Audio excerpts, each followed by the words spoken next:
Hey guys, Metal Viking 82 here. It is New Year's Eve. Hope everybody had a great Christmas and everything and have a safe and happy New Year. But today I'm going to be talking to you about my top 25 demos, EPs, and splits of 2022. Oh my god, 2022 was a great year for metal. A lot of great releases got put out. And, while I don't really rank anything anymore, trying to figure out what would make my year-end list, as always, is tough, especially when you have such a good year like this for metal.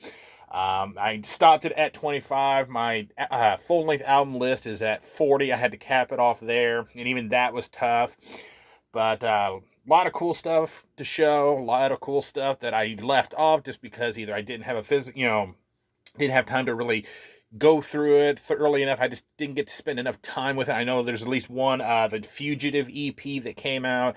I said that has potential to be year-end list material, but I did not have enough time with it to really decide whether I wanted to put it on the list. So yeah, I got a lot to go through here. I'm going to start off with the things that I did reviews of. So if you want to, more in-depth, talk about those releases, you can check those reviews out. Like I'm going to do the digital only stuff that I have, and then we're going to continue on with the rest of the list. So we're going to kick things off with a couple of releases by the amazing Wise Blood Records. Got a couple of splits here.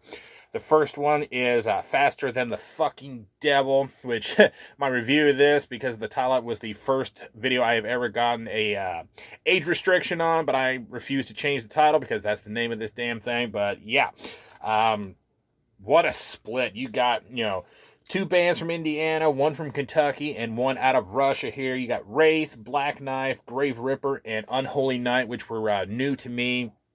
But brand new material from all of these bands. This split is just honestly full of killer, headbangable riffs, great vocals, and just pure badassery. I am very excited for more from all of these bands, and Unholy Night I was really impressed with, and I've actually picked up a couple of things from them, which will be shown in another video. And then the other Wise Blood Records split is between Dungeon Crawl and Throne of Iron, entitled The Side Quest. Sorry for the glare, I'm fighting it this morning. But again, another amazing split here by Wise Blood. This time you get 4 tracks, just some amazing Dungeons and Dragons themed thrash from San Jose's Dungeon Crawl, and 3 from Bloomington's Throne of Iron. Again, more killer guitar work, lots of headbang inducing moments, and not only did I discover a new band in Dungeon Crawl, but also my new favorite track from Throne of Iron, entitled Gods of Liquid Gold. That chorus, just so damn catchy. I just love the way he sings it. Go check this out.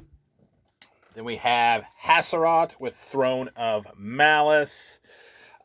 Texas metal honestly never seems to disappoint me, and here's just another slab of brutality from the Lone Star State.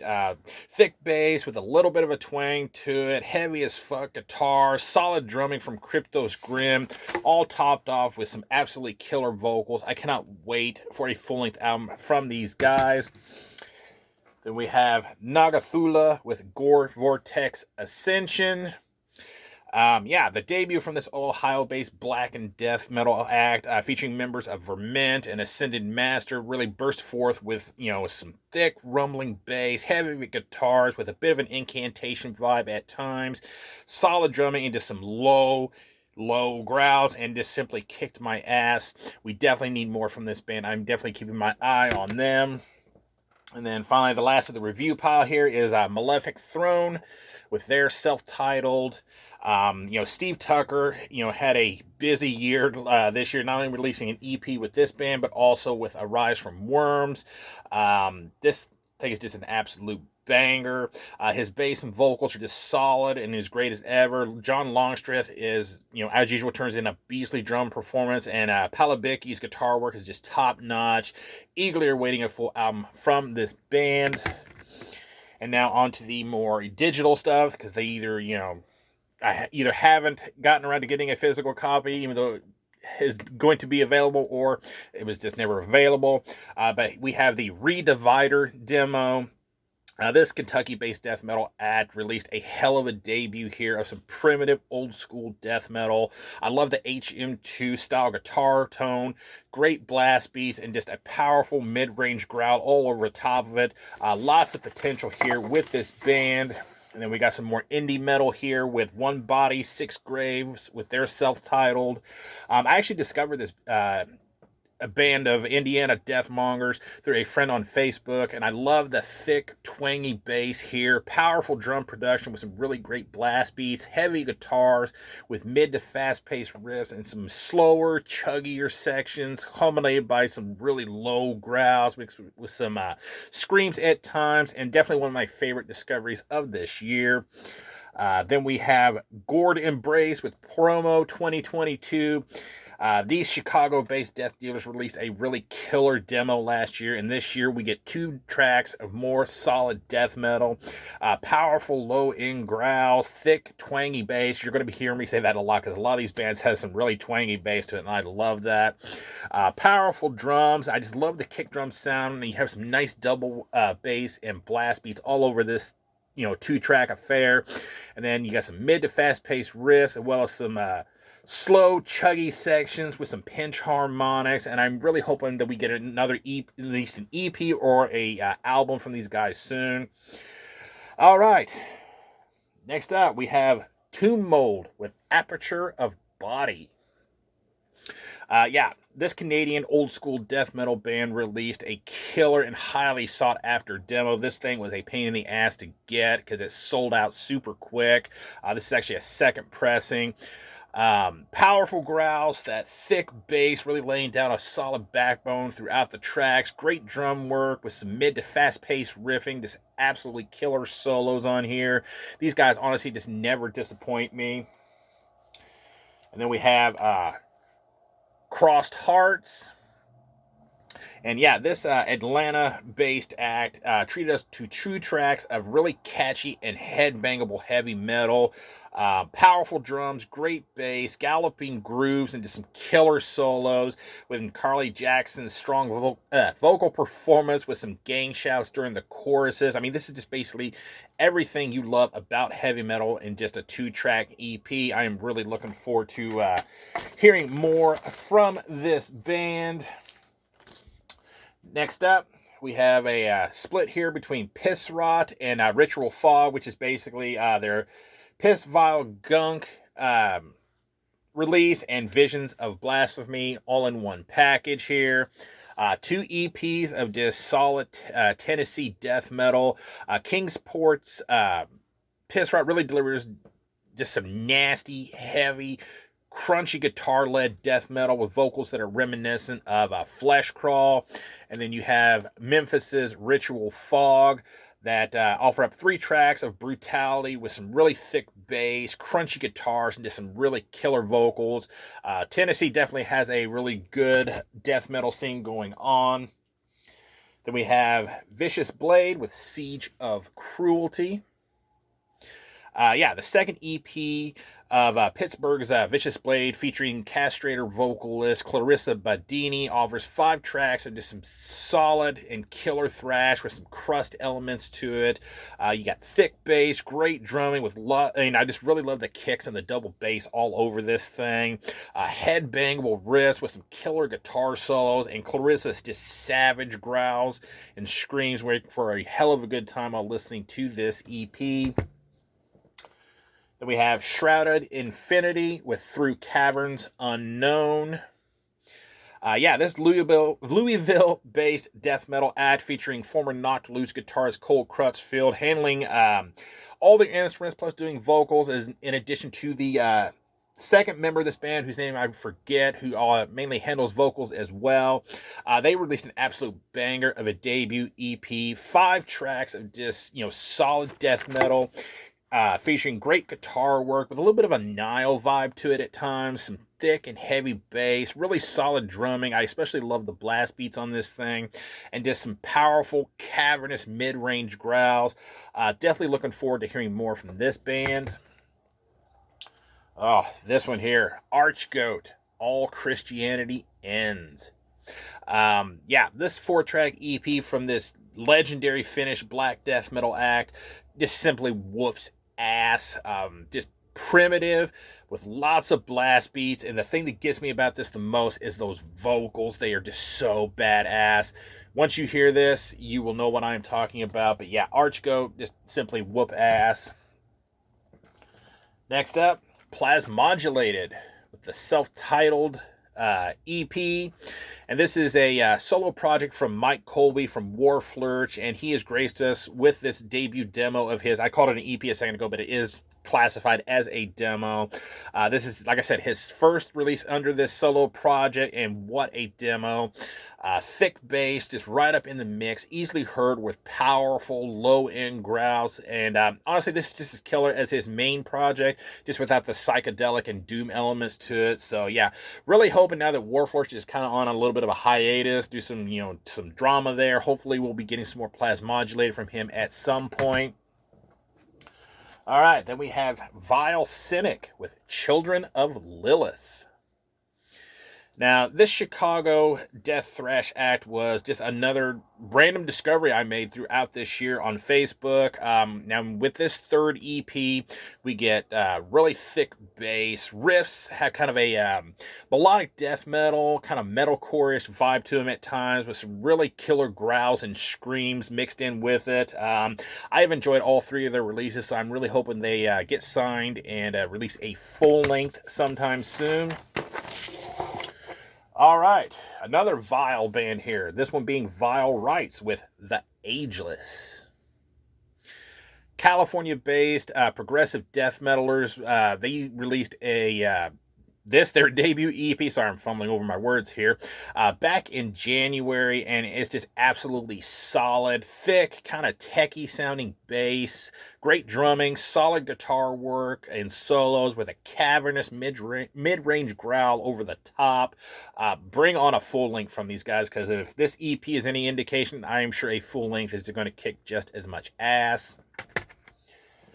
Then we have Fulci and Fluids Split. This is actually the first material I ever got from either of these bands, and I need more from both of them.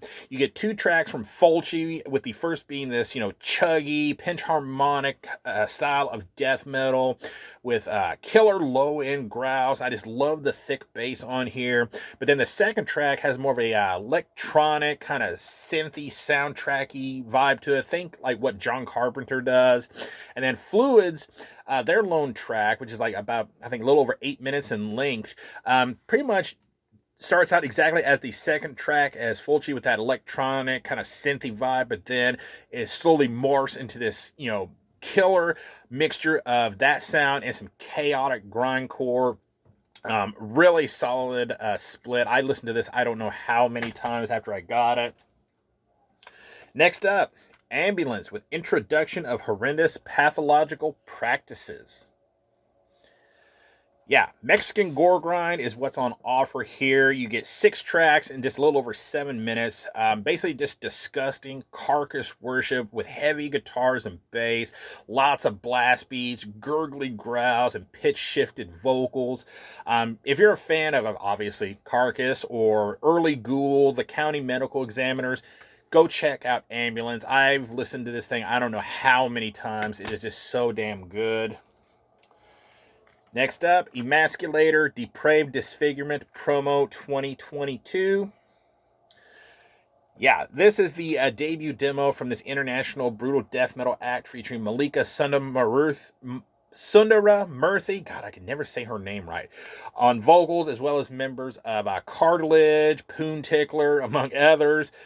2 tracks, 8+ minutes of just pure death metal brutality, heavy, chunky guitars, thick, twangy bass, solid drumming, and Malika's just absolutely sick vocals. I am really looking forward to more from this band, even though Malika recently joined Unfathomable Ruination, which that is another release I am anxiously awaiting. The single is just badass. Next up, Between the Killings, The Killing Quartet Volume 1, Reflection of Murder. Now, when I saw Von Young from Levidity and Colossus was involved with this, I couldn't wait to get my hands on a copy of this EP, as I love his playing and I love his vocals. And this is just 6 tracks of fast-paced, brutal death metal with lots of double bass and blast beats, bass that's nice and twangy, heavy chugged riffs, and low guttural growls. I say bring on Volume 2. I need some more. All right, getting down to the last here. Next up, we have Holder with the Eternal Fanfare. Could not read that to save my life. Yeah, this Washington-based one-woman black metal act has been a favorite for quite some time, and last year's debut full-length was just absolutely fantastic in my opinion. And on these 5 tracks, you get the old-school black metal aesthetic, great vocals, both clean and harsh. I love the keyboards on here, and the bass, to me, seems to come through a little bit more and is more easily heard, just thick and rumbling. And honestly, overall, this has a lot of more death metal-ish heft to it than the full-length. Holder just rules. Cannot wait to get some more from her. Next up, Grave Eater with Of Harrowing Remains. This 2-man Estonian death thrash act released a absolutely vicious and primitive debut demo here. Solid drumming. I love the blast beats and the double bass. Great guitar work and solos, and the vocals are a cavernous growl / shout. Lots of headbang ability all over this thing. Definitely a band to keep your eyes on. Next up, Coffin Feeder with Stereo Homicide. Now, this is the first of 2 EPs released by this Belgian deathcore act, featuring Sven from Aborted on vocals here. Again, more thick, twangy bass, heavy, mid to fast-paced guitars with some nice, chuggy grooves and breakdowns, solid drumming with some nice patterns, rolls, and fills, as well as some double bass and blast beats. And honestly, Sven is simply in top form here. I cannot wait to pick up a copy of their second EP. And last but most certainly not least, one that would have fit into the first 2 categories of this video. That is, it was never physically released, which is a shame. And I actually did a review of this, and like I said, I'm not ranking these in any order. This is just how I wrote everything down. But if I was ranking things, this would be my number 1 in the category of demos, EPs, and splits. And that is the debut demo from Indianapolis's own Flesher, entitled Murder Sessions. I've listened to this, I don't know how many times. It's probably one of my most listened to releases this year. These guys just basically sprang up out of nowhere, basically the same day that Demiricus announced their demise, and holy shit, this demo kicks so much ass. Thick, dirty, fuzzy bass, fantastic drumming, heavy, crunchy guitars, and just killer vocals. As I said, this is easily one of my most listened to releases this year, and they kick ass live. They are currently recording their debut album, so I'm definitely keeping my eyes open for that. And yeah, that is gonna do it. That is my top 25 EPs, demos, and splits. Thank you guys so much for watching and subscribing. As I said, have a safe and happy new year. I will be doing my full-length list here at some point. That is 40, top 40. Going to probably be in 2 different videos. So, yeah, keep an eye out for that. Thank you guys so much for watching and subscribing. And until next time, stay brutal.